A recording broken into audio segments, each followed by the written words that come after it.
हमारी जिंदगी परमपिता परमेश्वर का वरदान है। जीना आ जाए तो यह हमारे लिए बहुत बड़ा वरदान बन जाती है, और जीना न आए तो यही जिंदगी हमारे लिए अभिशाप बन जाती है। जीना आ जाए तो यह जिंदगी जन्नत बन जाती है, और जीना न आए तो यही जिंदगी नरक बन जाती है। अगर बेहतर तरीके से आदमी उम्दा तरीके से इसको जीना सीख ले तो ये जिंदगी स्वर्ग बन जाती है, और अगर इसको जीना न आए तो जिंदगी बहुत बड़ी माथा फोड़ी बन जाती है। तय आपको करना है कि जिंदगी कैसे जीना है। अगर आप ये सोच रहे हैं कि जो लोग अमीर घरों में रह रहे हैं वे सब बड़े खुश हैं, तो आप गलत सोच रहे हैं। अगर आप ये सोच रहे हैं कि जो लोग हमेशा हवाई जहाजों में उड़ रहे हैं और महंगी कारों में घूम रहे हैं दुनिया के सबसे सुखी इंसान वे हैं, तो आप गलत सोच रहे हैं। अगर आप ये सोच रहे हैं कि जिनके पास बहुत खूबसूरत बीबी बच्चे और बड़ा लंबा चौड़ा परिवार है वे बहुत सुखी हैं, तो आप गलत सोच रहे हैं। सुखी वो नहीं है जिसको भगवान ने खुशियों के साधन बहुत दिए हैं। खुश वो है और सुखी वो है जो आदमी अपनी मानसिकता में सुख को जी चुका है। हमारा तो कई बार गरीबों के घर में भी ठहरना होता है, कई बार मध्यम वर्गीय परिवारों में भी रहना होता है, और कई बार अमीर घर घरानों में भी रहना होता है। और हमने ये जीवन का सत्य और सार समझा है कि कई बार अमीर घरानों में रहने वाले लोगों के दिमाग में भी हमने टेंशन देखे हैं, उनके घरों में भी आपस में विवाद देखे हैं, उनके घरों में भी आपस में दूरियां देखी है, उनके घरों में भी आपस में बोलचाल बंद देखी है, और उनके घरों में भी चिंता और तनाव को पलते हुए देखा है। और कई कई बार जब हम मध्यम वर्गीय और गरीब घरों में भी ठहरते हैं तो हमने वहां पर भी स्वर्ग को पलते हुए देखा है, लोगों को मुस्कुराते हुए देखा है, लोगों को जिंदगी बेहतर तरीके से जीवन जीने का देखा है। मानता हूं कि दुनिया में ऐसा कोई नहीं है जिसके जीवन में माथा फोड़ी ना हो। दुनिया में ऐसा कोई नहीं है जिसके जीवन में सिरपच्ची ना हो, जिसके जीवन में टेंशन ना हो, जिसके जीवन में छाती कूटे ना हो, जिसके जीवन में किसी प्रकार के नेगेटिव वातावरण ना हो। अगर आपको कोई व्यक्ति मुस्कुराते हुए चलता नजर आए तो यह समझना कि भगवान ने इसको सब कुछ दे रखा है। समझ गए ना? अगर आदमी कोई आपको लगे कि बड़ा मुस्कुराता हुआ चल रहा है, बड़ा आनंदित बैठा है, अकेले में बैठा है तब भी आनंदित बैठा है, बिना किसी की गुदगुदी किए, बिना किसी के अंगुली किए भी वो अपने आप में प्रसन्न जीवन जीना जानता है, तो अब ये मत समझना कि भगवान ने उसको सब कुछ दिया है। सच्चाई तो यह है उस इंसान को भगवान ने जीने की कला दी है। परिस्थितियां बदलना, परिस्थितियां बिगड़ना ये पार्ट ऑफ लाइफ है, लेकिन बिगड़ती हुई परिस्थिति में भी अपनी मनोदशाओं को पॉजिटिव, सकारात्मक और आनंद भरी बनाए रखना, इसी का नाम आर्ट ऑफ लाइफ है। पार्ट ऑफ लाइफ हमारे हाथ में नहीं है। कल इस शहर में आपकी अपकीर्ति होगी या आपका यश होगा, आपके हाथ में है क्या? 2 घंटे के बाद आपके जीवन में कौन सी घटना घटित होगी आपको पता है क्या? अरे जिस बहू को आप बैंड बजाकर अपने घर में लाए थे, 2 साल बाद वो आपका खुद का ही बैंड बजाएगी कि नहीं बजाएगी आपको पता है क्या? है? जो सास आपको बैंड बजाकर लाई थी आज वो ही आपका बैंड बजाने लग गई है। तो जीवन में परिस्थितियां बदलती है। जिस पति ने आपसे कहा ना कि तेरे लिए चांद सितारे तोड़कर ला दूं, जब सगाई हुई थी और आपने फेरे खाए थे, उसके बीच का एक टाइम चला था और उस समय आपने मोबाइलों पर खूब गप्पे मारे थे, बातें की थी, ऊंचे ऊंचे अरमान एक दूसरे को दिए थे, ऊंची ऊंची बातें ठोकी थी, मैं तेरे लिए ये करूंगा, वो करूंगा, वो करूंगा, वो करूंगा, वो करूंगा। और आज हालत ये है उस बेचारे का फोन आए तो आप फोन रिसीव नहीं कर रहे हो, है ना? मैं आपको बताऊं, हम एक शहर में थे, हम बैठे थे, ऐसी एक महानुभाव थे गोरे गट्ट, उन्होंने क्या लव मैरिज कर रखी थी। तो हमारे सामने बैठे थे, शादी किए कोई 15-20 साल हो गए थे, बातें कर रहे थे, इतने में उनकी धर्मपत्नी का फोन आया, उन्होंने साइड से दबा दिया। 1 मिनट बाद फिर फोन आया, उन्होंने फिर साइड से दबा दिया। 1 मिनट बाद फिर फोन आया, उन्होंने साइड से दबा दिया। मैंने कहा भाई सब उठा लो, और वो ऐसी करती रहती है। संयोग की बात, उसने 5 बार ऐसे फोन किया और 6ठी बार फोन नहीं आया, वो खुद आ गए कमरे में। मैंने उनको कह दिया, मैंने कहा बहन जी मैंने इनको कहा भी था फोन उठा लो। अरे उन्होंने कहा बाप जी कर क्या रहे हो आप?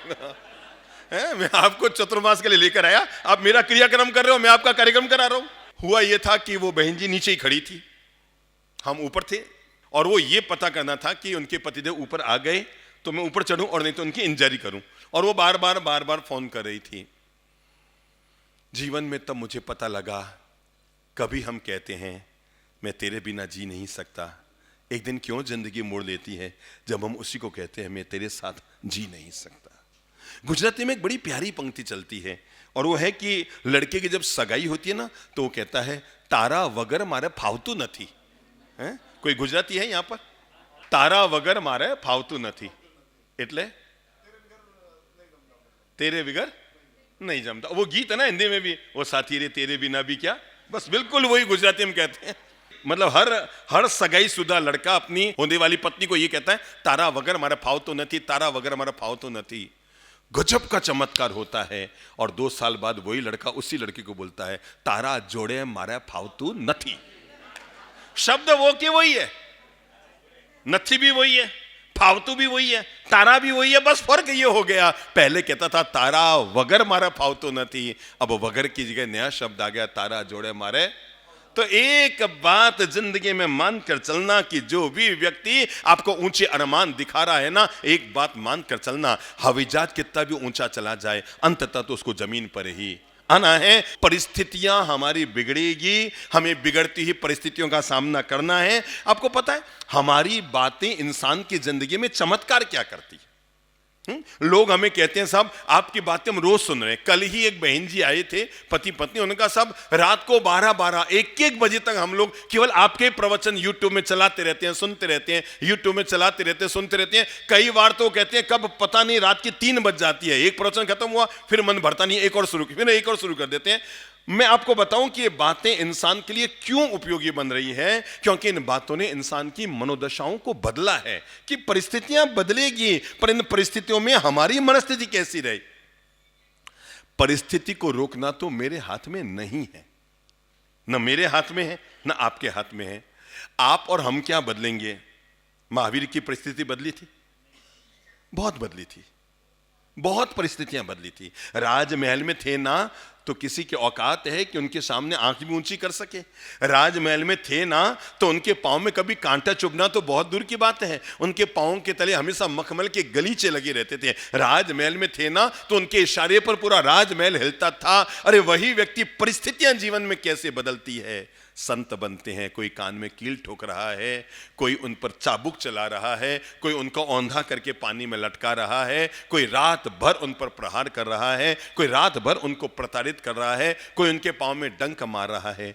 परिस्थितियां रोज बदल रही है, पर महावीर इसलिए महावीर बन गए क्योंकि उनकी केवल परिस्थितियां बदली, मनस्थिति नहीं बदली, वो फिर भी शांत थे। कल्पना तो करो, जिसके एक मुक्के में यह ताकत है कि बड़े से बड़े देवता को भी एक मुष्टि का प्रहार करके जमीन के अंदर डाल ले, और जिसके पांव के अंगूठे में यह ताकत है कि एक अंगूठा इतना सा हिला दे तो मेरू पर्वत को कंपा दे। किसकी औकात थी कि उनके कान में कील ठोक सके? जिसके अंगूठे को छूने मात्र से मेरू पर्वत कांप जाता था, और जिसके एक मुष्टि का प्रहार करने मात्र से देवता जमीन के अंदर धंस जाता था। जिनका ये शारीरिक बल, ये मनोबल था, लेकिन जब वो व्यक्ति संत बन जाता है, उनके कान में कोई कील भी ठोकता है, उनको कोई चाबुक से मार रहा है। किससे मार रहा है? चाबुक से, हंटर से मार रहा है। कोई उनके पांव के तले अंगीठी जला रहा है, कोई उनके पांव में डंक मार रहा है, कोई उनके लिए अपयश कर रहा है। लेकिन इसके बावजूद उन्हें पता था परिस्थिति बदलना मेरी कर्म की प्रकृति है, लेकिन परिस्थिति बदलने पर भी मन को शांत, प्रसन्न और आनंद से भरे रखना यह मेरी आत्मा की प्रकृति है। और जो व्यक्ति परिस्थितियों के बदलने पर भी अपनी मनस्थिति को पॉजिटिव बनाकर रखता है, वो व्यक्ति जीवन की बाजी जीत लेता है। जीवन को बहुत उल्लास से भरा जा सकता है, बिना सुविधाओं को जीवन में बहुत खुशियां भरी जा सकती है। अगर सुविधाओं से ही जिंदगी में खुशियां आए तो हमारे पास तो कोई भी सुविधा नहीं है। हम लोग पैदल चलते हैं, पहली सुविधा नहीं है गाड़ी की। हमारे नाम पर कोई जमीन जायदाद नहीं है, हमारा बैंक में अकाउंट मारो रे गोली अकाउंट को, हमारा आधार कार्ड भी नहीं है। आप तो बैंक में अकाउंट में जा रहे हो, अब जिसका आधार कार्ड नहीं है यानी उसकी 100 सुविधाएं बंद है, और बाल भी हाथ से तोड़ लेते हैं। पर आप जब भी हमारे पास आए होंगे ना, हमें कभी यूं नहीं देखोगा। जब किसी महिला के नाक पर इतना मोटा वाला हीरा देखता हूं ना, और जब किसी आदमी को 80 लाख के कार से निकल कर आके देखता हूं ना, और फिर उसको यूं बैठे देखता हूं ना, तो मुझे लगता है भगवान तेरी क्या चूक रह गई यार। 80 लाख की कार से निकल कर आया। मैं आपको बताऊं, हम लोग पूना चातुर्मास करके मुंबई जा रहे थे, तो रास्ते में गांव आता है जिसका नाम है कामसेट, लोनावाला से 12 किलोमीटर पहले कामसेट। तो हम बिल्कुल नदी के किनारे, जो वहां बड़ा उपाश्रय बना हुआ है, हम वहां ठहरे हुए थे। चूंकि पूना के चातुर्मास की लहर मुंबई तक चली हुई थी, तो रास्ते भर तक हम जहां जहां जा रहे थे, लोग बड़े बड़े पंडाल बना रहे थे, तो वहां पर भी कामसेट में भी हमारे बड़े प्रवचन का आयोजन हुआ। और दोपहर में जब हम उपाश्रय में ठहरे हुए थे, तो एक, जैसे भाई से बैठी है ना, ऐसे एक अमीर परिवार की एक महिला बड़ी महंगी गाड़ में से निकल कर आई। मैंने कहा पधारो भाई साहब। हैं बाप जी, कहीं बताऊं, मारे माथो बहुत टेंशन में रहे, मारा माथो बहुत भारी रहो बाप जी, मैं आपका प्रवचन घणी सुनूं पण पता नहीं मारा माथो बहुत भारी रहो बाप जी, कुछ मंत्र बताओ। मारे मन में आयो, मैं कह रहे गजब री दुनिया है। पहनने वास्ते डायमंड सेट, खावन वास्ते बर्तन सेट, देखने वास्ते टीवी सेट, बैठने वास्ते सोफा सेट, सब चीजें भगवान सेट कर दी। और रेवण वास्ते काम सेट, ऊपर से गांव का नाम भी काम सेट, रेवण वास्ते काम सेट। फिर भी कहीं इलाज करना भी लुगाईरो माइंड अपसेट। तो इन वास्ते एक बात मान चली, जो भगवान और कोई चीज आपने सेट करिए कि नहीं करी है, पर आप एक चीज जीवन में हमेशा सेट करके रखो, और वह अपने माइंड को हमेशा सेट करके रखो। ये जब अपसेट होता है ना, आप सोच नहीं सकते आपकी दुनिया की सारी खुशियां। कल्पना करो, याद करो ना, जब आप किसी बात को लेकर चिंता में थे, पत्नी से झगड़ा हो गया था, और आपके मन में कई तरह के प्रश्न खड़े हो रहे थे, बेटे ने आपकी कहना माना नहीं था और नेग्लेक्ट कर दिया था आपके कहे को, और आपके सामने जबान चला दी थी, और आप कितने ज्यादा टेंशन में, रात भर गले के अंदर तो 100 ग्राम की चैन थी, पर दिमाग बड़ा बेचैन था। दुनिया में दो ही तरह के लोग हैं, कुछ लोग हैं जिनके पास सोने की चैन है, और कुछ लोग जो चैन से सो रहे हैं। आप किस में है, आप देख लो। उसको देख के लगता तो है अरे ये कितना सुखी, पर आपको मैं बताऊं, सोने की चैन वाले से लाख गुना सुखी वो है जो चैन से सोने का आनंद ले रहा है। अगर हम जीवन को बहुत बेहतर तरीके से जीना चाहते हैं, तो मैं आप लोगों को छोटे छोटे 7 मंत्र जीवन में जोड़ने के लिए दे रहा हूं। और पहला मंत्र, आप अपनी जीवन की झोली में, आप अगर व्यापारी हैं, कि जॉब करते हैं, कि बिजनेसमैन हैं, कि समाज सेवी हैं, या घरेलू महिला है, आप जो कुछ भी हैं, आप अपने जीवन में इन छोटे छोटे बिंदुओं को अगर आप जोड़ेंगे, आप दुनिया के सबसे सुखी इंसान बन जाएंगे। अपनी बात शुरू करूं इससे पहले मैं आपको बड़ी प्यारी सी कहानी कहता हूं। कहते हैं एक बच्चे का जन्मदिन था। बच्चा होगा मुश्किल से कोई 10-11 साल का। बर्थडे था, स्कूल जा रहा था, तो मम्मा ने उसके दोनों जेब भर दिए। किससे? टॉफियों से। बेटा क्लास में जितने बच्चे ना, सबको एक एक टॉफी देना, तेरा आज बर्थडे है। ओ बड़ा खुश हो रहा था, थैंक यू मम्मा, थैंक यू, सब बच्चों को दूंगा, सबको दूंगा, मेरे स्कूल में आज मेरा बर्थडे मनाया जाएगा, मैं बस जा रहा हूं। कि तभी जैसे ही रवाना होने लगा कि मम्मा ने आवाज दी, बेटा सुन सुन सुन सुन सुन, रास्ते में भगवान का मंदिर भी आएगा, एक काम करना ना, ये 5 रुपये ले जा, और आज तेरा बर्थडे है ना, भगवान के गुल्लक में डाल देना। बच्चे ने कहा हो मम्मा, डाल दूंगा। यूं तो बच्चा गफलत खा जाता, सीधा स्कूल चला जाता, पर बर्थडे था तो थोड़ा ईमानदार बन गया और मंदिर में चला गया, और भगवान के मंदिर में 5 का नोट गुल्लक में डाल दिया। मैं जबकि बात कह रहा हूं, उस समय 5 का नोट भी थोड़ा सा महत्व रखता था। तो गुल्लक में 5 का नोट डाला, और जैसे मंदिर के बाहर आया तो देखा मंदिर के बाहर बिल्कुल नई चमचमाती हुई न्यू ब्रांड, वो महंगी वाली गाड़ी होती है ना, बड़ी वाली गाड़ियां, तो वो बड़ी वाली गाड़ी खड़ी थी। तो new brand black sharp colour की गाड़ी को देखकर बच्चा एकदम विमुग्ध हो गया। वो कार के पास गया, स्कूल जाना तो भूल गया। आपको पता है ना, छोटे बच्चों को महंगी कारें बहुत पसंद होती है, उनके सपने होते हैं। वो जब दीवार में चित्र देखते हैं, मोबाइल में जब महंगी कारें देखते हैं यूं हवा में चलती हुई, तो उनको लगता है हम भी बड़े होंगे तब ऐसी कार खरीदेंगे। अपन ने भी तो बचपन में सोचा था ना, मैं भी बड़ा होऊंगा तो एडी कार खरीदूंगा। कार खरीदने का हर दिमाग में आदमी के सपना होता है। तो कार को यूं यूं यूं यूं, क्या मस्त कार है, यूं यूं देख रहा है। न्यू ब्रांड कार थी। दरअसल वो कुछ घरों में ऐसी परंपरा है ना, नई कार लाते हैं तो मंदिर लेके जाते हैं और वहां पूजा वूजा ऐसे करते हैं ना। आप लोगों ने भी की होगी ना, जब पहली बार नई कार लाए होंगे। अब तो रोज आती होगी, आपके तो पता नहीं लगता होगा, पर जब पहली बार नई कार लेकर आए थे तो ऐसे ले जाते ना, मौली पानी सब बांधते हैं, मंगल पाठ सुनते हैं। तो बच्चा यूं यूं कार को देख रहा था, इतने में कार का मालिक आ गया मंदिर से बाहर। आते चला, क्या कर रहा है? उसने कहा नहीं अंकल, बस आपकी कार। क्या देख रहा है कार? अरे सर अंकल आपकी कार बहुत मस्त है। क्या तुझे कार पसंद आई? महिला की साड़ी की तारीफ कर दो तो उसे लगता है पैसा खर्च करना अदा हो गया, और पुरुष की गाड़ी की तारीफ कर दो तो उसे लगता है पैसा खर्च करना अदा हो गया। अब आप समझो, यहां इतनी महीने बैठी है, किसी की हो सकता है 4000 की साड़ी हो, किसी के 400 की साड़ी हो, कोई ऐसी भी हो जिसके 10,000 की साड़ी हो। काम तो सभी साड़ियां एक ही कर रही है ना, सब साड़ियां एक ही जैसे पहनी, एक ही काम कर रही है। पर 400 वाली के मन में नहीं आएगा कि मेरे आजू बाजू वाले मुझे देखे कि पूछे कि कहां से साड़ी लाई। पर जो 12,000 की साड़ी पहनकर आई है, उसके मन में एक तो इच्छा होगी। क्या होगी?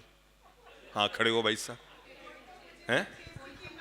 हाँ, बगल वाली पूछे कहां से लाई, अरे साड़ी तो अच्छी है। और जब तक ये सब नहीं हो, उसे लगता है यार 400 में और 15,000 में फर्क क्या है, दोनों एक जैसी तो लग रही हैं।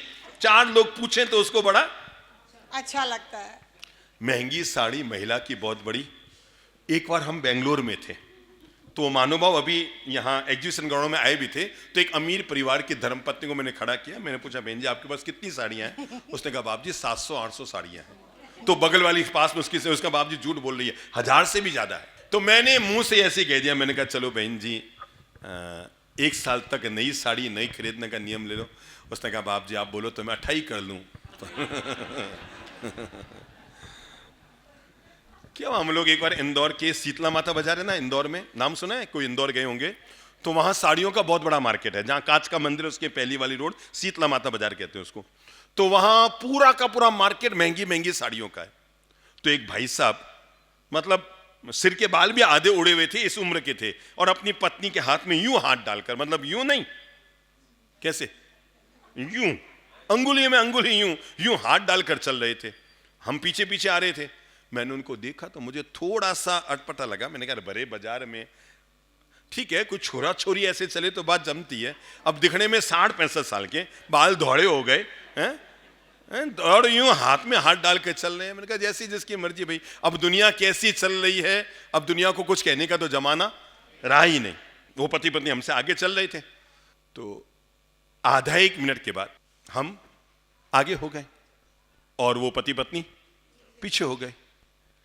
मैंने मुड़ के देखा तो चेहरा परिचित निकल गया। क्या हो गया?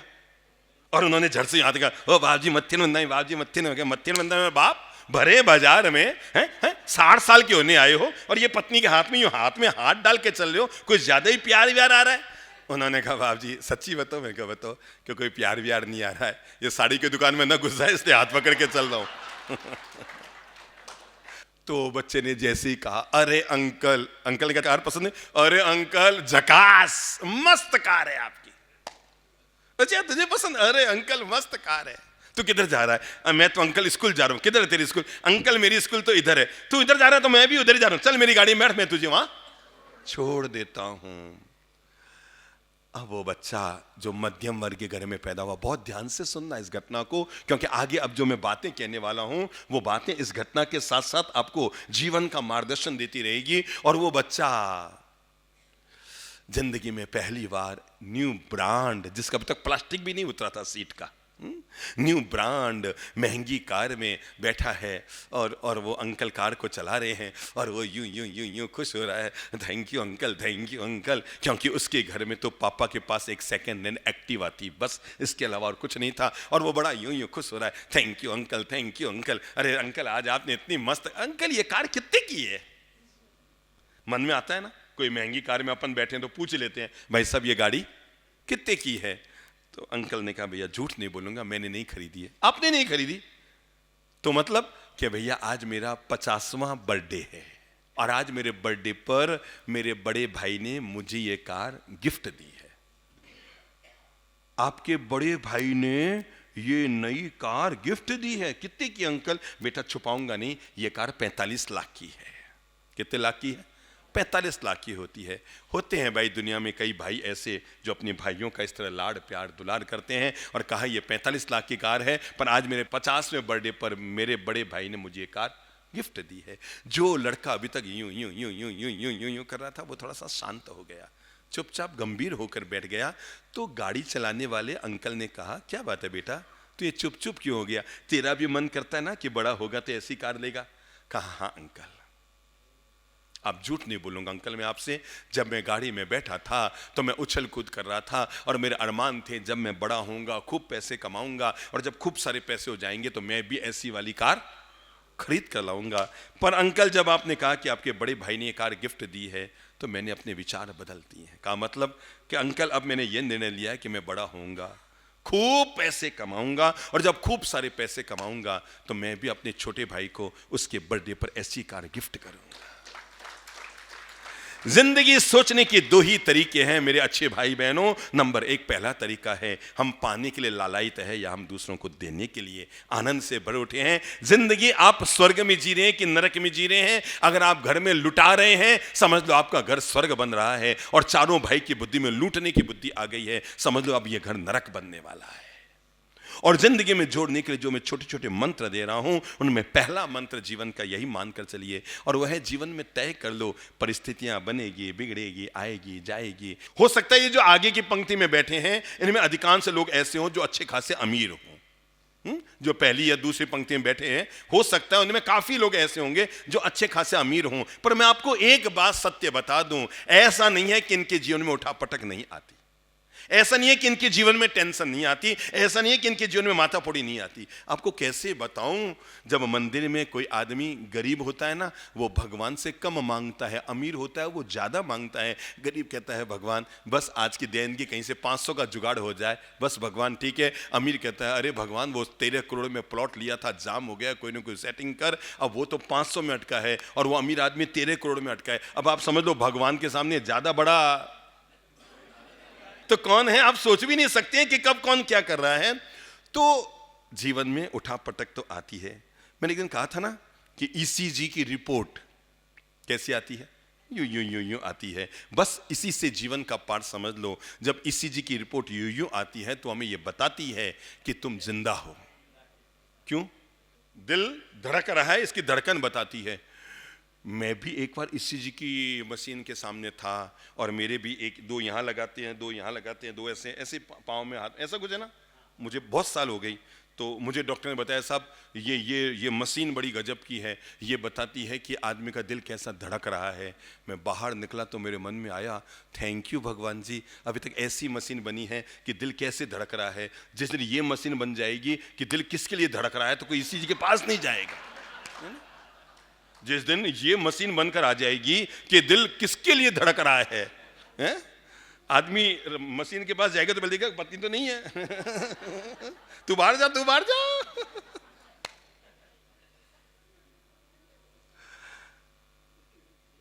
जीवन को आनंद जियो, जीवन को उत्सव बनाओ और उसके लिए पहला मंत्र ले लो जीवन के लिए और वह है जो है जैसा भी है उसका आनंद उठाने की आदत डाल लो। शब्द बोलो, जो है जैसा भी है। आपके दिमाग में आता है ना कि आपको 100% पत्नी अच्छी नहीं मिली, कई बार आता है ना, पर आपकी पत्नी के दिमाग में उससे भी ज्यादा आता है कि उसको पति तो बिल्कुल ही परफेक्ट नहीं मिला, ये आपको पता ही नहीं। आपको लगता है ना कि पड़ोसन बहुत अच्छी है ना, एक बार पड़ोसी के घर चले जाना और जाकर उससे कहना भाई साहब आपकी धर्मपत्नी बहुत सीधी है, वो कहेगा तेरी बुद्धि खराब है क्या, मैं तो रोज तेरी वाली के लिए बोल रहा हूं। तो एक बात मानकर चलना, जिंदगी बड़ी गजब की है मेरे भाई। वो मारवाड़ी कहावत गलत नहीं की हमारे बड़े बुजुर्गों ने, जो उन्होंने कहा था कि दूसरे की थाली में, हमारे दुख का मूल पहला कारण यही है कि हमें दूसरों की थाली में। भगवान ने आपको कितना सुखी बनाया है। जब हम जन्मे थे तो जहां खड़े थे आज उससे 100 गुने, कई कई लोग तो 1000 गुने, समझ रहे हो, कई कई लोग तो 1000 गुने, और कई कई लोग तो शून्य थे आज शिखर पर खड़े हैं, जमीन पर थे आज आसमान पे खड़े हैं, जिनका कोई अता पता नहीं था आज दुनिया में उनका नाम चल रहा है। तो हम कहां जन्मे थे और भगवान ने हमें कहां पहुंचाया है। इसलिए जब भी सुबह आंख खुले ना तो एक शुक्राना जरूर अदा किया करो, थैंक्स जरूर बोला करो, धन्यवाद जरूर दिया करो, और वो परम पिता परमेश्वर को दिया करो, भगवान तेरी बड़ी मेहरबानी है, अरे मैं तो कुछ भी नहीं था, तूने सब कुछ बना दिया, मैं तो कुछ भी नहीं था, तूने सब कुछ बना दिया। हम जैसे ही शुक्राना अदा करेंगे अहो भाव से भर जाएंगे, हम आनंद से भर जाएंगे। सुबह उठो ना तो पहला काम किया करो, नवकार मंत्र बाद में बोला करो, ठीक है ना, आईने के सामने बाद में जाया करो, बाथरूम बाद में जाया करो, पहले अपनी अंगुली उठाया करो और अंगुली यहां लाया करो। चेक करो आप में कौन कौन है जिसकी सांसें बंद हो गई है, हाथ खड़ा करो, जिसकी सांसें बंद हो गई है, जम के ताली बजाओ इस बात के लिए कि भगवान तेरी मेहरबानी है, आज की रात में कईयों की सांसें रुक गई, मेरी सांसें अभी भी चल रही। तो एक बात तय हो गया कि भगवान आपके साथ है, एक बात तय मानकर चलना। इसलिए आज का दिन बहुत आनंद से जीना, क्योंकि आज सुबह आपने चेक कर लिया था भगवान आपके साथ था और आपकी सांसें चल रही थी। और अगर और ज्यादा चेक करना हो, इससे भी आगे चेक करना हो, तो एक काम और कर लेना, आपके घर में अखबार आता होगा ना, अगर आप मारवाड़ में रहते हैं तो भास्कर पत्रिका आती होगी, यहां रहते हैं तो कौन सा अखबार आता है ना, यहाँ वो हिंदी मिलाप आता होगा, तो उसमें उठाने भी तो आते हैं ना। हाँ, तो एक काम किया करो, पहले ये मत देखो कि क्या खबर है, देश में क्या है, कहाँ क्या है, कहाँ क्या है, पहले देखा करो आज किस किस के उठाने आए। कांतिलाल जी गए, शांतिलाल जी गए, रामलाल जी गए, अर्जुन जी गए, गर्ग जी गए, वो गए, वो गए, वो गए। ढूंढना, ध्यान से ढूंढना और देखना देखना देखना आपका फोटो है कि नहीं। आपको पता है लोग उठाने में क्यों जाते हैं, पता है? कोई सांत्वना वंतना नहीं है, गाय की सांत्वना ऐसा है, बाहर में गप्पे मारते हैं, बाहर आके समोसे खाते हैं, माल मलिंदे खाते हैं, कोई सांत्वना वंतना का है। मैं जाता हूं तो बाहर लोग बातें कर रहे हैं, यूं यूं कर रहे हैं, और कहीं हालचाल है, और जैसे वो उठाने वाले परिवार के लोग उठते हैं और बाहर आकर यूं हाथ जोड़ते हैं, सब लोग अपना गियर चेंज करते हैं ना, आप लोग गियर चेंज करना जानते हैं ना, कार का नहीं है, चेहरे का, यूं गियर चेंज करते हैं, जैसे पूरी दुनिया का शौक आपको ही आया हुआ है उनका। और जैसे वो किसके, मतलब हमारे गियर यूं यूं चेंज होते रहते हैं, है ना। एक और बताऊं, हम लोग माउंट आबू से ये ना पिंडवाड़ा, उससे होते हुए सिरोही होते हुए जोधपुर जा रहे थे। तो हम पिंडवाड़ा से सिरोही की तरफ जा रहे थे, तो हाँ, हमने देखा हमारे साथ 40-50 महिलाएं थी। उनके कपड़ों को देखकर लग गया था कि ये कोई शोक संताप के कार्यक्रम में जा रही हैं, पर बड़ी गप्पे मार रही है, बातें कर रही है, हंसी कर रही है, यूं तालियां पीट रही है, यूं कर रही है। मुझे लगा यार तो इन्हें ड्रेस गलत पहन ली है या महिलाएं गलत आ गई, कुछ समझ में नहीं आ रहा है। और जैसे ही गांव आया, वहां पर एक रोने की अलग से स्टाइल है, और वो जोर जोर से 40 महिलाएं एक साथ जोर जोर से, अच्छा वो छाती और कूटते हैं, फिर ऐसे धमीड़ा लेते हैं। अच्छा मैंने देखा वो छाती में नहीं मार रहे, वो हाथ पे हाथ मार रहे, यूं यूं। छाती पे कौन मारे, यूं। तो ये मत कहना कोई संतना देने जाते हैं, कोई संतना नहीं है, अपना चेहरा दिखाने जाते हैं। अरे मैं लोगों के उठाने में नहीं जाऊंगा तो मेरे उठाने में कौन आएगा, काकाजू भी नहीं आएगा, पड़ोसी भी नहीं आएगा, मेरे आए ही नहीं, मैं तो जाऊं ही नहीं। तो बच्चे ने क्या जवाब दिया, मैं जब बड़ा होऊंगा तो मैं भी ऐसी गाड़ी छोटे भाई को गिफ्ट करूंगा। आओ हम जीवन का पहला मंत्र लेते हैं, जो है जैसा भी है, जिस रूप में भी है, उसका आनंद लेने की आदत डाल लो। जैसे अभी की बात है, हम यहां आए, दादा बड़ी मम पांव रखने वाली थे, वो अनिल जी की धर्मपत्नी कहाँ है। माता जी एक बात बताओ, मैं जैसे ही दादा बड़े में घुस रहा था तो आपने मुझसे क्या पूछा, मुझे तो अभी भी याद है। आपने एक लाइन बोली थी मुझे, दादा बड़े में जैसे ही पांव रख रहा था, आपने पूछा था चंद्र प्रभु जी हमारा सब नहीं आए। किसने पूछा, आपने पूछा ना, पक्की बात है ना, पक्की बात पूछा था ना। अब आप सोचो, हम लोग 7 किलोमीटर पैदल चलकर आए, आपने ये तो कहा ही नहीं बाप जी, घनी खुशी हुई। आपने कहा चंद्रप्रभ जी नहीं आए। और ऐसा नहीं है, मैं आपको बता दूं, आप भी किसी घर पर मिलने जाओगे ना तो जाती 20 किलोमीटर गाड़ी चलाकर आप गए, ढेर हैदराबाद के उस पार था, 20 किलोमीटर गए और जैसे घर में घुसते सामने वाला पूछता है भाभी जी नहीं आए। अब उसको पूछो भाभी जी नहीं आए, आती तो तू करता क्या पहले तो ये बता। इसलिए जीवन में दूसरा मंत्र याद रखो, जो नहीं है उसको मत सोचो, जो है उसका आनंद उठाने की आदत डाल लो, आप दुनिया के सबसे सुखी आदमी बन जाओ। तो पहला मंत्र जीवन का ले लो, जो है उसका क्या करो, आनंद लेने की आदत डाल लो। जो व्यक्ति प्राप्त को पर्याप्त मान लेता है, बोलो मुंह से, जो व्यक्ति प्राप्त को पर्याप्त मान लेता, मान कर चलो वो दुनिया का सबसे सुखी आदमी होता है। जो व्यक्ति प्राप्त को पर्याप्त मान लेता है, 100% डायरी में जाके लिख लेना, बस दुनिया में सबसे सुखी आदमी वही होता है जिसको जो मिला है ना उसका मत करो गिला, क्योंकि जो मिला है तुम्हें तुम्हारी किस्मत से ज्यादा मिला है। मुझे मेरी किस्मत से ज्यादा मिला, आपको आपकी किस्मत से ज्यादा मिला। जिसको जो मिला है ना, हम सबको भगवान ने क्या उठाया है। ठीक है, कोई 1000-2000 में एक आदमी को लग जाए कि मैं थोड़ा सा डाउन हुआ, पर इसके अलावा यहां पर जितने लोग बैठे हैं ना, अगर 300 लोग हैं कि 400 लोग हैं कि 500 लोग हैं, उनमें 98% लोग ऐसे हैं जिनको भगवान ने उठाया है। अरे जिन बच्चों ने कभी 7वीं 8वीं कक्षाएं 9वीं कक्षाएं सप्लीमेंट्री से पास की होगी और आज अगर पूरा देश दुनिया उन्हें सुनना पसंद करती है, तो एक बात तो तय है कि ये केवल अपनी औकात से नहीं हुआ है, भगवत कृपा से हुआ है। इसलिए जीवन में एक मंत्र बनाओ, खुद को सुखी रखने के लिए, खुद को आनंद से भरने के लिए, खुद को मीठा मधुर बनने के लिए।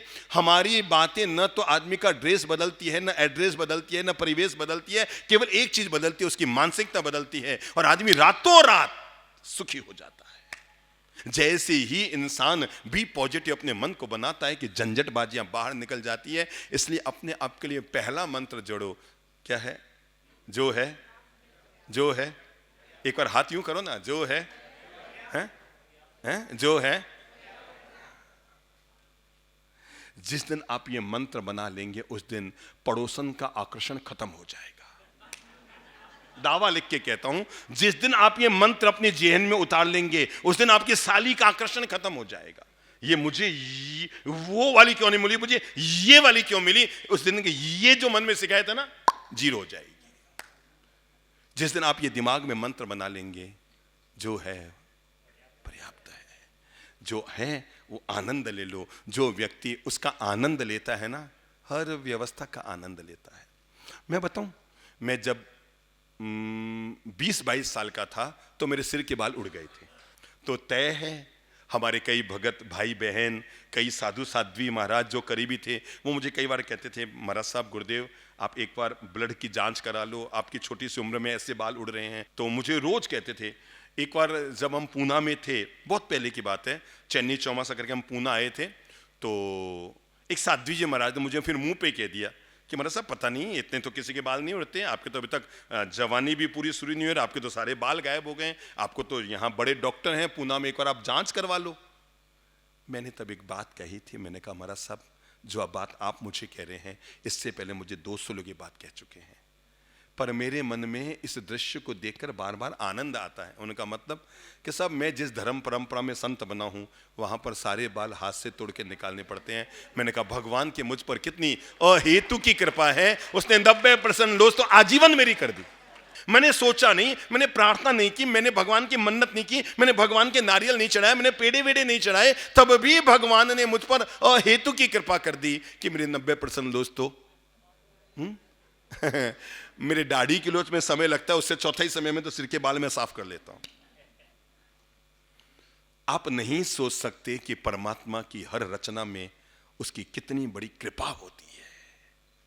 हम नादान हैं जो कभी भी मन के हल्का सा भी नेगेटिव हमारे हो जाए हम विचलित हो जाते हैं, हम भगवान को कोसने लग जाते हैं। भगवान मेरे साथ ऐसा क्यों किया, भगवान तू हमेशा मेरे साथ ऐसा क्यों करता है। परमात्मा की अहेतु की कृपा है हम पर। और इतनी अहेतु की कृपा है, हमने इतना भी भगवान को याद नहीं किया जितना भगवान ने हमारे साथ अच्छा किया। इतना भी हमने याद नहीं किया।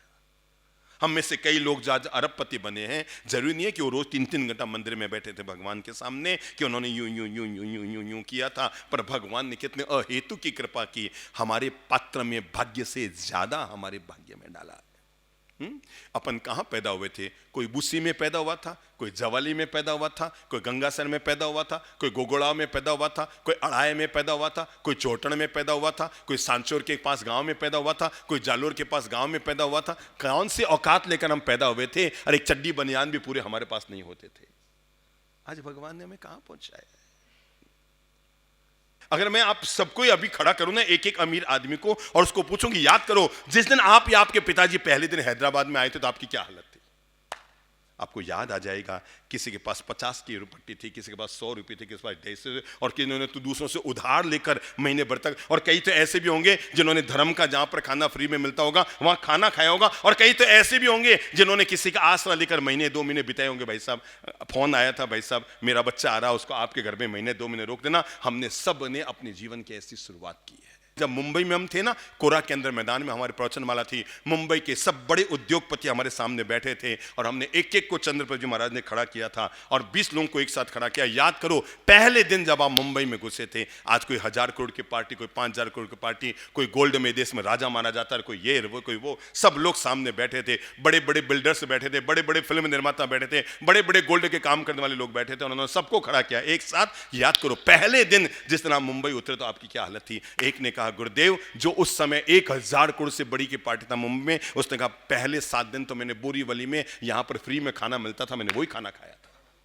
दूसरे ने कहा, गुरुदेव 100 रुपए लेके निकला था, 25-30 रुपए रास्ते में खर्च हो गए, मुश्किल से 70 बचे, वो भी पता नहीं कहां खत्म हो गए। तीसरे ने कहा, मैं कई बार सड़क पर वो जो लंबी वाली कुर्सी होती है ना, जिसपे जैसे 3 लोग बैठते हैं, मैं उस वाली पर सोया हूं।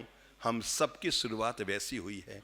इसलिए एक बात ध्यान रखना मेरे भाई, जिंदगी में अपने अंतर मन को कभी शिकायत से मत भरना, जब भी भरना होना अपने अंतर मन को शुक्राना से भरना। भगवान तेरी बहुत मेहरबानी है। कहां तूने पैदा किया, कहां आज तूने मेरी औकात पहुंचा दी। कहां मैं इतना भी कोई पढ़ा लिखा नहीं था कि वहां तक पहुंच जाता, मैं इतना भी कोई बुद्धिमान नहीं था कि वहां तक पहुंच जाता। परमात्मा तेरी अहेतु की कृपा है। मैंने जहां हाथ डाला तूने गोबर को भी सोना बनाने में मुझ पर कृपा की, मिट्टी को भी तूने सोना बना दिया। परमात्मा ये तेरी बड़ी कृपा रही। इसलिए आज से मंत्र बना लो, सुबह जैसे ही आंख खुले, बीबी बच्चों को बाद में देखना, नवकार मंत्र गायत्री मंत्र का जाप भी बाद में करना, पहले प्रभु को शुक्राना अदा करना। परमात्मा तेरी अहेतु की कृपा है, तूने खूब दिया है, मेरे भाग्य से, मेरे नसीब से, मेरी किस्मत से मुझे ज्यादा दिया है। ठीक है ना? और जीवन का मंत्र जोड़ लो, जो होता है सो अच्छा होता है। जो व्यक्ति इस मंत्र को जोड़ लेता है ना, वो दुनिया की 90% दुविधाओं से बच जाता है। परमात्मा तूने मेरे जीवन में अच्छा ही किया होगा। जब जो होना होता है तब वो होके रहता है। होने को रोका नहीं जा सकता, अनहोनी को किया नहीं जा सकता। और कभी कोई जिंदगी से कुछ चला जाए ना, तो मन को बहुत ज्यादा दुखी मत करना। केवल परमात्मा का जो घर में छोटा सा मंदिर है ना, उस मंदिर के सामने जाकर हाथ जोड़कर इतना सा कह देना, भगवान जो मेरा है वो जाएगा नहीं, और जो चला गया वो मेरा था ही नहीं। बस जो मेरा है वो जाएगा। अभी कभी गुस्से में आकर बेटा आपसे अलग हो जाए तो मन को दुखी मत करना। जो मेरा है वो जाएगा नहीं, चला गया, मेरा था ही नहीं। ठीक है, साथ के योग थे, जितने साल मेरे साथ जीना था जी लिया। वो अपनी जिंदगी शांति से जिए, मैं अपनी शांति से जीऊं। बेवजह है रोज रोज दिमाग में टेंशन। सीधा साधा मंत्र है, जो है उसका आनंद उठाने की आदत डालो। और एक शब्द आज आपको दे रहा हूं बोलने के लिए, वो है आह आह नहीं, जब भी कहेंगे वाह वाह कहेंगे। जीवन में आह आह कहकर मन को दुखी करने की बजाय वाह वाह जरूर कहो। अपन इसलिए आपको पता है घर के बाहर क्या लिखते हैं? स्वागतम। मतलब आप जो भी आए हैं हमारी तरफ से स्वागत है। ऐसे ही अपने मन के द्वार पर लिख कर रखो स्वागतम। क्या लिख के रखो?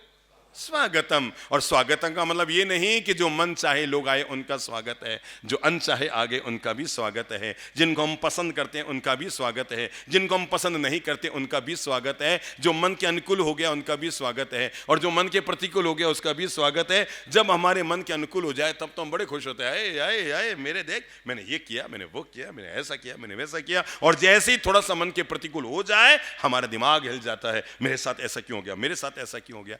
अरे मेरे भाई, महीने में 29 दिन आप गुस्सा करते हो, पत्नी सुनती है, एक दिन वो बोल गई तो आप हिल गए, मेरे सामने मुंह खोल दिया, मेरे सामने बोल पड़ी, मेरे सामने चिल्ला पड़ी, मेरे सामने ऐसा कर दिया। अरे भाई 29 दिन उसने झेला, अब एक दिन आप भी झेल लो। ये तो जीवन में बाजी पलटेगी ना। 29 दिन आप आसमान में चल रहे थे, एक दिन जमीन पर आ गए तो आ गए। 29 दिन धंधा किया, अरे आपने 40 जमीनों में कमाया, एक जमीन में खो दिया तो खो दिया। अब आप या तो खोए करो, इन जमीन में पैसा जाम हो गया, इन जमीन में पैसा जाम हो गया, और या फिर जो कमाया उसका आनंद उठाओ। जीवन में पहला मंत्र आज बोल लो, आह आह नहीं कहेंगे, क्या बोलेंगे?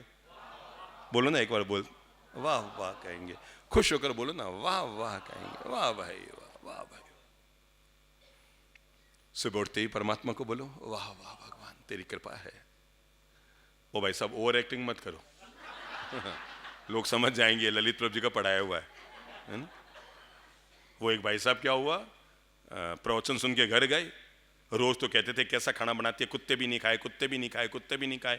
और आज वो दिमाग में वाह वाह लेकर चले गए और घर जाके खाना खाने बैठे, वाह भाई वाह क्या खाना बनाया, क्या सब्जी बनाई है, क्या वाह वाह वाह वाह करते रह गए। पत्नी अंदर गई, बेलन लेकर आई, 2-4 कमर पर दे मारी, रोज खाना मैं बनाती हूं तो कुत्ते भी नहीं खाए, आज पहली बार पड़ोसन ने बनाया। तो सोच समझ के वाह वाह करना, ऐसा नहीं कि आप घर घुसो और वाह वाह शुरू कर दो, वाह वाह वाह, और पता लगा आज खाना उसने बनाया ही नहीं है। पहले अता पता करके फिर आ कहना है कि वाह कहना है, ये सोच समझ के करना। कल आकर के मुझे मत कहना बाप जी आपके चक्कर में।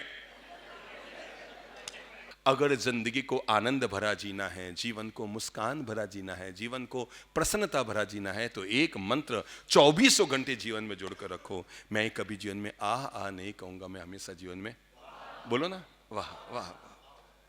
जब जहां गए, किसी अमीर की शादी में गए उसका आनंद लिया, किसी मध्यम वर्गीय की शादी में गए उसका भी आनंद लिया, संयोग से किसी गरीब की शादी में गई तो वहां ये मत सोचो कहीं को नहीं यार तो फालतू आया, फालतू गोता खा, नहीं नहीं नहीं। दाल रोटी मिली है ना, अगर आप उसको परमात्मा का प्रसाद मानेंगे तो दाल रोटी 56 भोग से भी ज्यादा आपको आनंद दे देगी, और नहीं तो 56 भोग का स्वाद भी आपके लिए फीका बन जाएगा। अगर आप जीवन में पहला मंत्र हमारी ओर से जोड़ना चाहते हैं तो जोड़ लो, जो है जैसा भी है जिस रूप में भी है, क्या है? आनंद ले लो, आनंद ले लो, ठीक है ना? क्या ले लो? आनंद ले लो। घर में बहू काम कर रही है, आनंद ले लो। आराम कर रही है तो भी आनंद, वाह वाह कोई बात नहीं। अब हमारे मन में कुतूहल मत जगाओ, आ तो दिन भर सूती रहे, आ तो दिन भर सूती रहे, आ तो दिन भर सूती रहे। मतलब थोड़ी सी देर भी बहू आराम करे तो सासू का माथा हिलने लग जाता, तो दिन भर, आ तो दिन भर, नहीं नहीं नहीं नहीं नहीं। हमारी उस मंत्र को सदा याद रखो मेरी अच्छी माताओं। अगर आपके घर में आपकी बहू सर ढककर बैठी है तो मन में खुश हो और मन में सोचो मेरे घर में मेरी बहू बैठी है, और खुदा ना खास्ता उसका पल्ला खिसक गया है तो मन को प्रभावित मत करो, दुगने खुश हो। आज ऐसा लगता है मेरे घर में मेरी बेटी बैठी है। जो व्यक्ति इतना मन को आनंद भरा रखता है वो दुनिया में सदा सुखी रहता है। सामने वाला आपके मन के अनुकूल नहीं बन पा रहा है तो आप तो अपने मन को ठीक कर सकते हो ना। सामने वाला जैसा आप चाहे वैसा नहीं कर पा रहा है तो आप तो अपने मन को आनंद से भर सकते हो ना। आपके पास पहला नजरिया है शिकायत, शिकायत, जब देखो तब शिकायत, जहां देखो तब शिकायत, आदमी की दोबारा काम करने की इच्छा नहीं होगी। हम जब यहां से चातुर्मास करके जाएंगे ना तो ये जो लोक कल्याणकारी चातुर्मास समिति के पदाधिकारी है ना, मैं आपको दावे के साथ कहता हूं निकलते समय ये नहीं सोचेंगे वाह अपन निपटिया मामलो खत्म। इनके मन में जरूर आएगा बाप जी इतो आनंद भरो चौमास हो, 5-10 साल में फिर मौका मिले तो हमें एक मौका और देना। क्योंकि पूरे 4 महीने में हमारे द्वारा और इनके द्वारा केवल एक ही विवेक रखा गया, और वो है न तो इन्होंने हमारे सामने कभी मीटिंग की, ना हमने इनको कभी बोला कि हमारे सामने मीटिंग करो। ताज्जुब होगा आपको जानकर कि हमारे इनसे कभी कोई बातचीत भी नहीं होती कि क्या करें क्या नहीं करें। सारी व्यवस्थाएं अपने आप जैसे कोई यंत्रवत सेटिंग होना, ऐसी व्यवस्थाएं चल रही थी। अब हमारे पास पहला विकल्प है, हम कमियां निकालें, शिकायत करें। क्या करें? शिकायत करें। दूसरा विकल्प है शुक्राना अदा करें। आप जरा सोच के बताओ कौन सा मंत्र काम का है, शिकायत वाला कि शुक्राना वाला? कौन सा वाला है? शिकायत वाला कि शुक्राना वाला? शुक्राना वाला काम का है। जीवन भर याद रखना, शुक्राना अदा करोगे ना तो आपकी बहू भी घर में दौड़ दौड़ कर काम करेगी, और वो शिकायतें करोगे ना तो आपकी बेटी भी आपसे टूट जाएगी। ये तो मानकर चलना। इसलिए हमेशा क्या करो? शुक्राना अदा किया करो। आज से नियम बना लो, आह वाली शिकायत नहीं करेंगे, वाह वाला शुक्राना अदा करेंगे। भाई साहब, ये यहां वाह वाह मत करो, घर पे जाके भी ध्यान रखना, है ना? है? जब कहीं खाना खाने जाओ तब भी ध्यान रखना। हमारी क्या आदत है, हम जब भी कुछ करते हैं ना, हम तुलना करने लग जाते हैं। क्या करने लग जाते हैं? तुलना करने लग जाते हैं। मतलब हमारी आदत है, हम जो थाली में खाना आया है उसका आनंद नहीं उठाएंगे, कल जो हमने खाया है उससे तुलना करते रहेंगे। कल तो बड़ा वाह वाली आइसक्रीम थी, तो ये लकड़ी वाली आइसक्रीम दे दी अपन ने, बड़ा वो वाली आइसक्रीम थी। मुझे लोग कहते हैं साहब, लोग थाली में झूठा इतना डालकर क्यों जाते हैं? मैं आपको कैसे बताऊं। याद करो, अपन 30 साल पहले एक 10 रुपये में आइसक्रीम खरीदते थे, डब्बी आती थी, हम उसको कैसे खाते थे?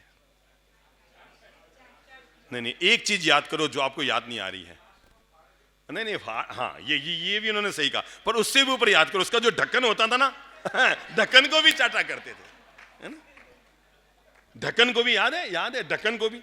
जब भी किसी की थाली में अपने खाना खाओ वहां झूठा डालो ना, तब ये चिंतन जरूर करना, अरे मैं अपने पैसे के 10 रुपए की आइसक्रीम खरीदता था तो ढक्कन को भी चाटता था, और यहां पर मैं 2 गुलाब जामुन झूठे खोल के जा रहा हूं, मैं यहां पर आके पाप करके जा रहा हूं कि पुण्य करके जा रहा हूं। ये चिंतन जरूर कीजिएगा, क्योंकि आपने 10 रुपए की आइसक्रीम खरीद कर आइसक्रीम नहीं खाई थी, उसके ढक्कन को भी चाटा था।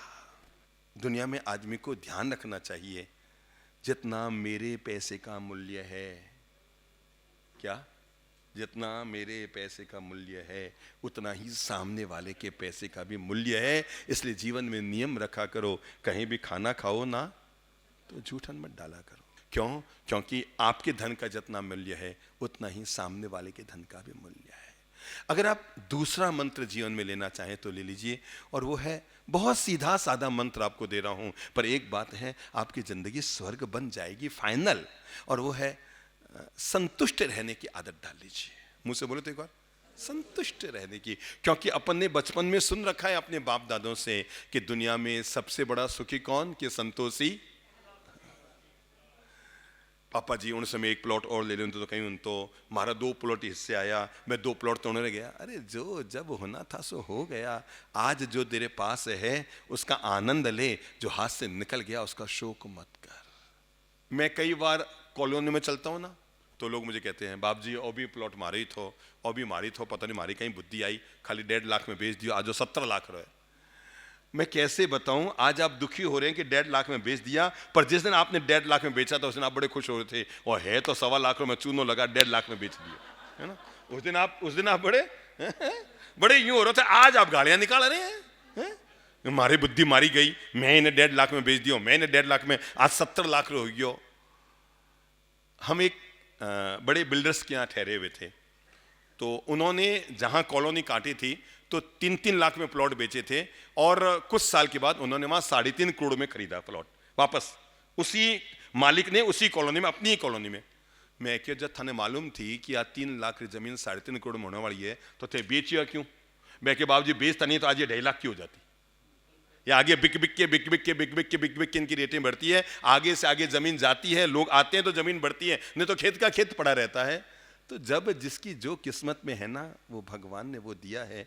मन में दूसरा मंत्र जोड़ लो, खुद को मोटिवेट कर लो, सदा संतुष्ट रहूंगा। अति लोभी सदा दुखी और संतोषी सदा सुखी। ये क्यों मैं कह रहा हूं? क्योंकि इस मंत्र को हमने बहुत जिया है,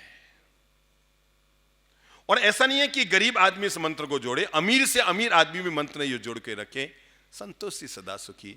जो तुझे मिला है तेरे भाग्य और किस्मत से ज्यादा मिला है। जो भी मिला है, जैसा भी मिला है, जिस रूप में भी मिला है, मत कर गिला, क्योंकि तुझे जो मिला है तेरी किस्मत से ज्यादा मिला है। संतोषी सदा सुखी। अगर आप अगला बिंदु अपने जीवन में जोड़ना चाहते हैं तो जरूर जोड़ लो। जो चीज आपको दुखी करती रहती है, नंबर 1, अगर आपने किसी का भला किया है तो भूल जाओ। बोलो मुंह से, अगर आपने किसी का भला किया है तो भूल जाओ। और किसी ने आपका भला किया है तो जीवन में सदा याद रखो। क्यों? क्योंकि आपने जिसका भला किया, जरूरी नहीं है कि वो जीवन भर आपके सामने यूं यूं रहे, वो तो आपके ईगो करेगा, है कल इसकी क्या औकात थी, मैंने इसको बनाया था, मैंने इसको बनाया। कभी भी किसी का करो ना, भूल जाओ। दिया भूल जाओ, कर दिया भूल जाओ। वापस जैसे आपकी जेठानी के आप काम आए, अच्छी बात है। जेठानी आपके बुरा वक्त आए तो आपके काम नहीं आई तो मन में विषाद मत करो, है उन समय तो वावड़ी थी, उन समय तो मेरे काम आई, आज मारे काम आया तो यूं नहीं, नहीं, नहीं। जब भी किसी के लिए कुछ करो तो वापस पाने की अपेक्षा मत करो। समझ रहे हैं? जब भी किसी के लिए कुछ भी करो तो वापस पाने की अपेक्षा मत करो। अपने द्वारा दूसरों को कितनी खुशियां दी जा सकती है। अगर कोई आराम कर रहा है ना तो दखलंदाजी मत करो। और दिन भर सुता रहे, और दिन भर सुता रहे, ठीक है, इसको आराम करने दो। तुझसे कर्म होता है तो कर दो, पर जो नहीं कर पा रहा उसको रोज रोज सुनाने की जरूरत नहीं। मैं अकेली करती हूँ, तुम क्या करते हो, मैं ही तो अकेला करती हूँ, तुम क्या करते हो। अरे मेरे भाई, अगर आप घर में ज्यादा घिस रहे हैं तो गौरव कीजिए। आप उस चंदन की तरह हैं जो घिसता है तो भगवान के शीश पे चढ़ता है, और नहीं घिसता है तो किसी अमीर आदमी के शव को जलाने में काम आता है। तो घिसने वाला तो और ऊंचाई तक जाता है। आप अगर घर में ज्यादा काम कर रहे हैं, आप अगर घर में ज्यादा काम रहे हैं, और तो कहीं दियो को नहीं, मैं ही मैस करूं, बहनों की शादियों में मैंने किया, मैंने अच्छी बात है ना। भगवान ने तुम्हारी औकात बनाई तो तुम कर पाए। अगर औकात नहीं बनाती तो कहां से कर पाते। वो क्या हुआ, एक बुढ़िया किराने की दुकान पर गई तो गई और साथ एक मोटो थैलो ले गई। दुकानदार ने कहा मैं 3 किलो गेहूं डाल दे। उसने 3 किलो गेहूं तो ले डाल दिए। अब 3 किलो चना डाल दे। तो उसने कहा मतलब माता जी गेहूं, हाँ डाल दे। उसने कहा भाई इनकी मर्जी, डाल दे। उसने 3 किलो चने भी डाल दिए। उसने कहा एक काम कर, उड़द की दाल है कि हाँ है, कि 3 किलो वो भी डाल दे। तो उसने कहा माता जी आप कर क्या रहे हो, अलग अलग ले ना, ये एक में क्यों डाल रहे हो। कि अब तेरे पास में चावल है कि हाँ, कि 2 किलो चावल भी इसी में डाल दे। दुकानदार चौंका। उसने कहा माता जी आप कर क्या रहे हो, हैं आप क्या कर रहे हो, ये एक ही चीज में, कि माल मैं ले रहा हूं तो तेरे बाप का क्या जा रहा है, मैं कहूं वैसे डाल। दुकानदार को लग गया ये 1 नंबर की पागल महिला है, ठीक है फूटे कर्म उसके। उसने कागज बना के दिया, 980 रुपये दे। उसने कहा मैं पैसे तो नहीं लाई। उसने कहा पैसे नहीं लाई मतलब माल ले रहे हो पैसे नहीं लाई, कि मैं तो 2 महीना बाद पैसे दूंगी। तो उसने कहा 2 महीना बाद दूंगी तो मैं माल नहीं देता है। माँ जी एक ही थैले में सारी चीजें क्यों डलवा रही थी, क्योंकि माँ जी के घर में 3 बहुएं थी, दिन भर मोबाइल लेकर बैठी रहती थी। समझ में आ गई। अब तो कई सासुओं का अक्ल आ गई कि उनको भी क्या करना है घर में, ना। तीनों बहुएं दिन भर। अच्छा, जब भी सासू मां कहती, वो कहती क्या काम करें, घर में कोई काम ही नहीं है, काम ही नहीं है, काम ही नहीं है। जब देखो तो मोबाइल, काम ही नहीं है, काम ही नहीं है। तो दुकानदार ने कहा माता जी ये सब चीजें एक थैले में क्यों डलवा रहे हो। तो उसने कहा बेटा मेरे घर में 3 बहुएं दिन भर खाली बैठी रहती है, मोबाइल लिए बैठी रहती है, तो उनको ले जाकर देऊंगी कि लो एक काम करो, काम नहीं है इनको सबको अलग अलग करो, गेहूं को और दाल को और चनों को, है इन सबको क्या करो, क्या करो, अलग अलग करो। उसने माथे पे हाथ मारा कि यार दुनिया में कैसी कैसी महिलाएं होती है। अब उसने पैसे का कागज दिया 980 रुपये। उसने कहा मैं तो पैसे नहीं लाई। तो दुकानदार ने मैं उधार माल नहीं देता। उसने कहा ले तेरा माल वापस। तो दुकानदार ने कहा मेरे घर में 3 बहुएं नहीं है, ये इनको अलग कौन करेगा। तंग मत किया करो किसी को भी जिंदगी में। क्या करो, अरे अपने अच्छे रंग दो ना दूसरों को, पर अपने द्वारा दूसरों को कभी भी तंग मत करो। तो मंत्र बना लो, जरूर करना चाहिए हर आदमी को। अगर भगवान ने आपकी औकात बनाई है तो अपने हाथ से रोज एक भलाई का काम जरूर करो। रात को सो ना तो एक चिंतन करना। कल आप रात को सोए थे तो आपने क्या सोच के सोए थे, आप गए जाके सो गए। आज रात को सो तो एक चिंतन करना, मैंने अपने हाथ से आज कोई भलाई का काम किया कि नहीं। क्या चिंतन करना, मैंने अपने हाथ से आपको याद आएगा, हाँ हाँ हाँ हाँ, मैं अपनी पत्नी के लिए आते समय आइसक्रीम लेकर आया था। पर भाई ये तो भलाई का काम नहीं है, ये तो तेरे हाथ में मड़ई का काम आया, इसमें भलाई कहाँ है? हाँ हाँ, आज मेरे बच्चे का बर्थडे था ना, मैंने उसको 90,000 रुपये की बाइक दिलाई। अरे जो लोग अपने बच्चों के नाम पर 12 करोड़ का मकान छोड़ गए, उनको 12 पैसे नहीं मिले अगले जन्म में। क्या बात करते हो?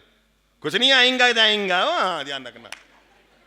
अपने बच्चे को 1.5 लाख की बाइक दी तो बदले में एक ढेला, एक साइकिल भी नहीं आने वाली है।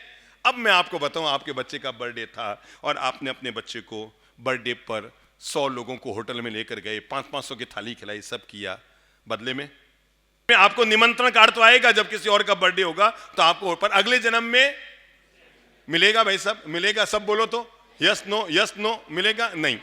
पर मैं आपको बता दूं, आपने केवल 3 लोगों को, गरीब लोगों को बाहर लाकर 120 रुपए की, वो तो 500 की थाली थी, और 120 रुपए की थाली 3 गरीब लोगों को आपने खिलाई।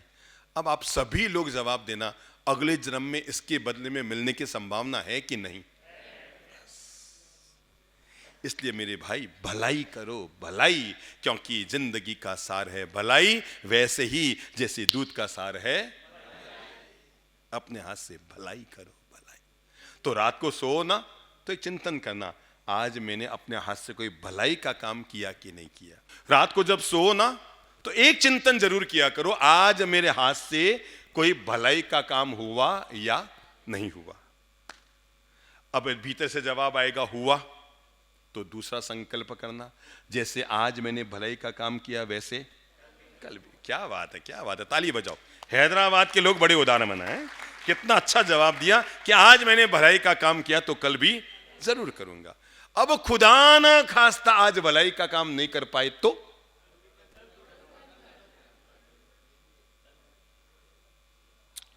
एक मैं आपको बहुत प्यारी घटना बताता हूं। मैं समझता हूं हम चले भी जाएंगे ना, तब भी, यहां से नहीं, कभी हम दुनिया से भी चले जाएंगे तब ये कहानी आपको जरूर याद रहेगी। एक जंगल में एक बुढ़िया हाथ में खाने का डिब्बा लेकर चल रही थी। चलते चलते बुढ़िया को भूख लगी, वो उसी जंगल में रहती थी, उसकी कुटिया भी वहीं थी और वो वर्षों से उसी जंगल में रह रही थी। चलते चलते बुढ़िया को भूख लगी, वहीं पास में एक झरना बह रहा था, तो बुढ़िया ने सोचा यहां बैठकर खाना खा लूं ताकि पानी की सुविधा उपलब्ध रहेगी। तो वो खाना खाने बैठी। जैसे ही उसने पहला कौर मुंह में डाला कि उसकी नजर गई झरने के किनारे एक चमकता हुआ पत्थर पड़ा था। इतनी तेज चमक थी कि जब धूप की किरणें उस पर गिरी तो उसकी आंखों में चमक आ गई। इतनी तेज चमकता हुआ पत्थर था और महिला समझ गई ये सामान्य पत्थर नहीं, ये दुनिया का सबसे महंगा बेशकीमती हीरा है। महिला खड़ी हुई और जिस झोली में खाने का डिब्बा लेकर आई थी उसने वो उठाया। महिला थोड़ी पढ़ी लिखी थी, समझ गई थी ये कम से कम 25-50 करोड़ का आइटम है, कम से कम 25-50 करोड़ की चीज है। उसने उठाया और अपने झोले में डाल दिया। एक रोटी खाई बूढ़ी महिला, कितना खाती, आगे निकल गई। रास्ते में एक राहगीर मिला, ध्यान से सुनना इस घटना को। रास्ते में एक राहगीर मिला, उसने कहा माता जी भूख लगी है, कुछ है पास में? उसने कहा हाँ बेटा है, मेरे पास खाना है, रोटी सब्जी सब है, तुझे जो खाना हो मेरे पास खाना है। हाँ बेटा है। उसने कहा मुझे भूख लगी है, खाना खिला दो। खाना खिलाने के लिए जब वो व्यक्ति को बैठाया तो खाने का डिब्बा कहां था? झोली के अंदर। और उस झोली में क्या था? हीरा। और कितने करोड़ का? महिला को पता था कम से कम 25-50 करोड़ का हीरा। महिला ने झोली यूं खोली, सीधी महिला थी। महिला ने झोली खोली और उसमें से खाने का टिफिन निकालकर उसको खाना परोसने लगी। वो इधर खाना डाल रही है, उस आदमी की नजर हीरे पर जा रही है। उसे लगा ये महिला बेवकूफ, इसे पता ही नहीं कि इसकी झोली में क्या है और यूं ही लिए घूम रही है। उसने कहा माता जी खाना खाना है, पर वो जो आपके झोली में चमकता हुआ क्या है वो मुझे दे दो। महिला एक बार तो हक्की बक्की रह गई कि तू खाना मांगने आया था और क्या मांग रहा है, पर पता नहीं महिला ने आधा मिनट को सोचा, आंख बंद की और उसने यूं उठाया और उसको दे दिया। ठीक है ले जाता हूं। आदमी बड़ा खुश था कि मैंने इसको बुद्धू बना दिया, इसको पता ही नहीं है कि ये क्या है? ये तो समझ रही है कोई चमकीला पत्थर है, 1-2 रुपये का समझ रही झोली में लेके चल रही है, और मैं 50 करोड़ का आइटम इससे ले चुका हूं, इसको पता भी नहीं है। ये बूढ़ी महिला है, उसने खाना भी खाया, ऊपर से वो बेशकीमती हीरा भी लिया और चला गया। पता नहीं वो हीरा उस आदमी के लिए ऐसा फलदायी हुआ, ऐसा फलदायी हुआ। कभी कभी ऐसे होते हैं ना, रत्न आते हैं घर में, वो घर को निहाल कर जाते हैं। ऐसा फलदायी हुआ कि वो आदमी अरबपति बन गया। जहां हाथ डाले वहीं जाहो जलाली, जहां हाथ डाले वहीं धंधा, जहां जो जमीन खरीदे 10 गुनी रेट में हो जाए, जो धंधे में हाथ डाले माला माल हो जाए। वो 10-12 साल में तो अरबपति खरबपति हो गया। उसे लगा कि ये सब किसका कमाल है? वो जो मैं महिला से मांगकर हीरा लाया उसका कमाल है। पर बार बार उसके मन में एक आती थी बात कि यार मैंने कहीं उस महिला के साथ धोखा तो नहीं किया। उस महिला को तो पता नहीं था क्या है, वो तो 2 रुपये का आइटम समझ रही होगी, और मैं उसे 50 लाख का आइटम ले आया। उसकी आत्मा ने गवाही दी कि नहीं, अब मैं बहुत अमीर हो गया हूं, मैं 5000 करोड़ की पार्टी बन गया हूं, अब मुझे ये चीज वापस ले जाकर उस महिला को दे देनी चाहिए, नहीं तो अगले जन्म में भी मेरी आत्मा को भगवान माफ नहीं करेंगे। वो जंगल में गया, घूमता घामता ढूंढा, तो आखिर वो बुढ़िया मिल गई। थोड़ी सी ज्यादा बूढ़ी हो गई थी, इतनी भी बूढ़ी नहीं थी, मतलब हाँ 50 की थी तो 60 की हो गई, 60 की थी तो 70 की हो गई थी। और उसने ले जाकर वो महिला से कहा, बहन जी माफ कीजिएगा, मैं आपसे उस दिन लेकर गया, पर अब मुझे भगवान ने सब कुछ दे दिया है और मैं आपकी चीज आपको वापस सौंप। महिला ने कहा उस झोली में डाल दे। और उसने कहा माता जी आप बूढ़े हो, आपको पता ही नहीं है कि ये क्या है? आप इसको 1-2 रुपए का आइटम समझते हो, ये 1-2 रुपए का आइटम नहीं है, आप कहते हैं झोली में डाल दे। अरे माता जी ये हीरा है, हीरा, और 50 करोड़ का हीरा है। उसने कहा बेटा तू क्या बताता है, जिस दिन मैंने तुझे दिया था उस दिन भी मुझे पता था। सुनना बात अब। उसने कहा बेटा तो अब मुझे क्या बताता है, जिस दिन मैंने तुझे दिया था उस दिन मुझे पता था। तो आदमी ने कहा मतलब आपको पता था कि हाँ बेटा मुझे पता था कि 50 करोड़ का आइटम है, तू मुझे क्या बता रहा है, मुझे उस दिन भी पता था और आज तो ये 100 करोड़ का हो गया, तू मुझे क्या बता रहा है बेटा कि इसका मूल्य क्या है?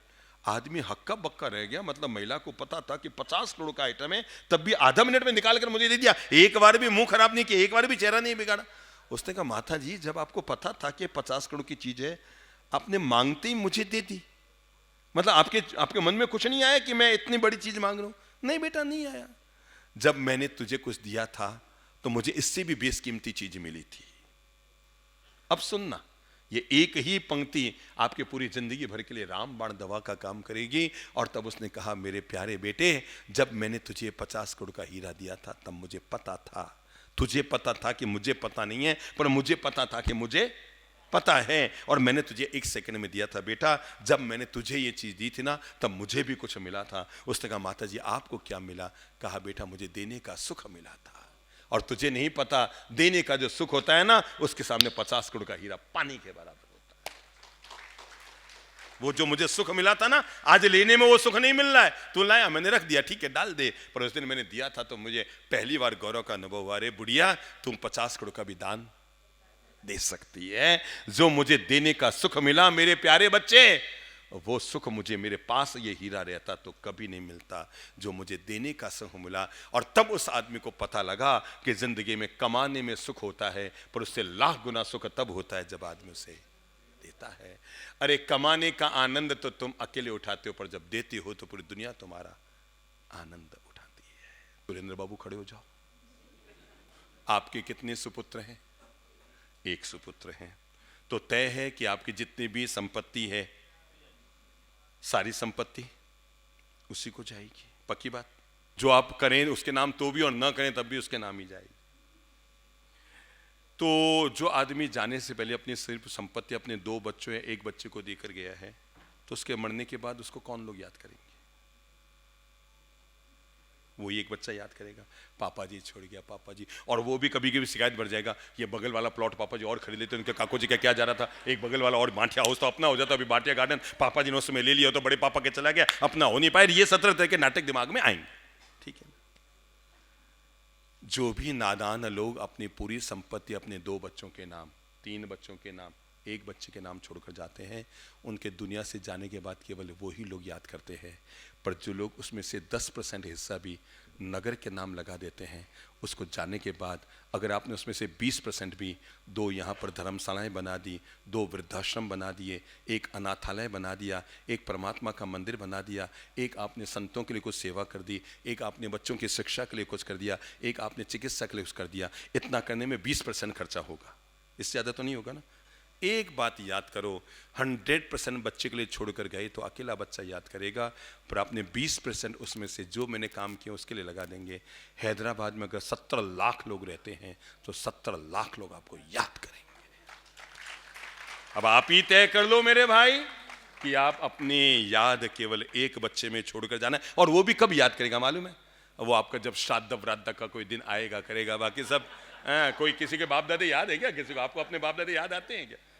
खेल खत्म, पैसा हजम। और ये पूरी दुनिया का एक ही रिवाज है। इसलिए हर बुद्धिमान आदमी मृत्यु से पहले एक अपनी जिंदगी का महोत्सव जरूर कर लीजिएगा, और जो आपने उपार्जित कर रखा है, जो भी आपकी संपत्ति है, 20% कितनी बहुत है।